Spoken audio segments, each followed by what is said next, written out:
All right, and moving on, U.S. President Donald Trump has said that he has agreed to further negotiations with Iran, even as he repeated his assertion that the ceasefire between the longtime foes was over. And this comes as Iranian media reported that a delegation from mediator Qatar was in Tehran after the warring sides exchanged strikes.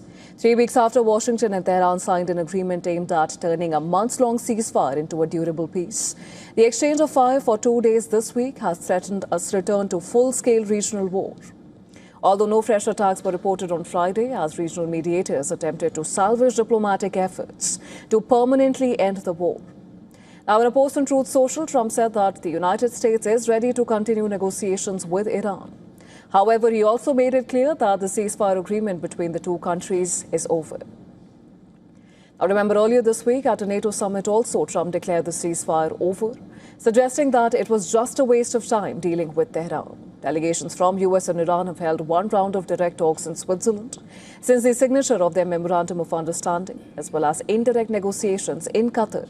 But there has been no sign of diplomatic progress since. Meanwhile, an Axios report has said that the Trump administration is demanding Iran to issue a public statement acknowledging that the Strait of Hormuz remains open.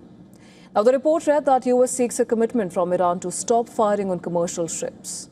A separate Axios report claimed that another round of negotiations between US and Iran is expected next week, possibly in Switzerland. On the other hand, Iran's top negotiator, Mohammad Bagher Ghalibaf, has asserted that the conflict with US would not end with Tehran's surrender. According to Iranian media, Ghalibaf added that Iran was fully prepared to defend itself if Americans betray the understanding. Now, parallel to this, Iran's US ambassador, Amir Saeed Iravani, said that US had violated international law and breached the understanding with Iran by carrying out renewed attacks this week.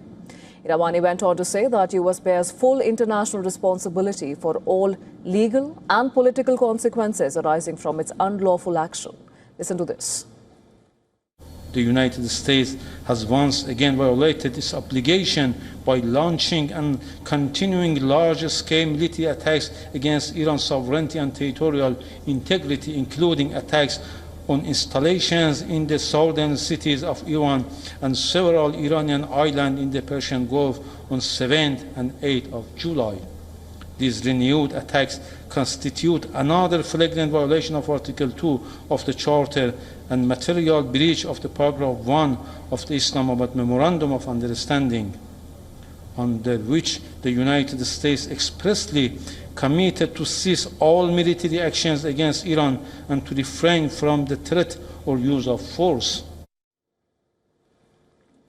Now, amidst a collapsing deal, Qatar, Pakistan and other regional mediators are trying to de-escalate tensions.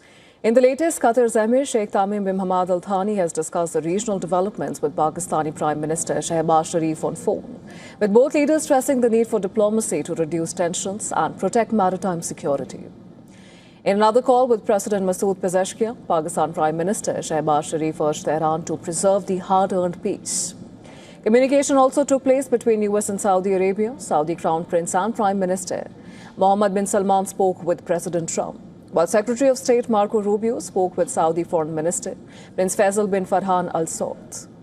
Back in Iran, a fire was reported at a mini refinery in Iran's western Loristan province. Iranian media, however, reported that the fire did not spread to refinery facilities or storage tanks and was contained soon after.